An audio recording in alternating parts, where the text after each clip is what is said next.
Que vaut réellement le titre de roi des pirates de Goldie Roger? En effet, il y a beaucoup de gens qui remettent en cause la valeur du titre de roi des pirates de Goldie Roger en disant que ce n'est pas un gage de puissance. Car pour ces gens-là, Roger a obtenu son titre uniquement car il a fait le tour du monde et qu'il s'est rendu sur Loftail. En gros, pour certains, roi des pirates égale roi des explorateurs. Bien évidemment, c'est totalement faux et je vais vous expliquer pourquoi. Pour commencer, à Udon, on a Luffy qui nous dit que pour devenir le roi des pirates, il doit battre les 4 empereurs. Et les 4 empereurs sont les pirates les plus puissants du monde. Par conséquent, devenir le roi des pirates implique de devenir le pirate le plus puissant du monde. Ensuite, après avoir one-shot Luffy à Curie, Kaido dit: Tu parlais de devenir le roi de quoi déjà? Ici, Kaido remet en cause la volonté de Luffy de devenir le roi des pirates en raison de la faiblesse de ce dernier, ce qui prouve que la puissance est le facteur clé pour devenir le roi des pirates. Sur le toit d'Onigashima, après que Luffy ait dit à Kaido et Big Mom qu'il va devenir le roi des pirates, on a Big Mom qui pète un câble et qui crie: Sais-tu seulement ce que représente le titre de roi des pirates?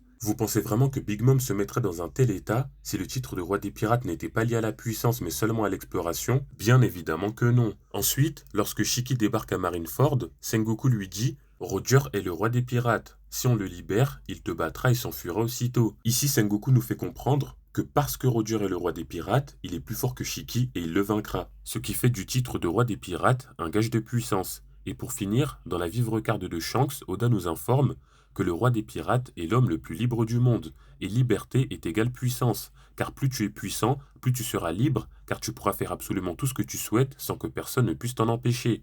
Conclusion, oui, de par son titre de roi des pirates, Roger est bel et bien le pirate le plus puissant.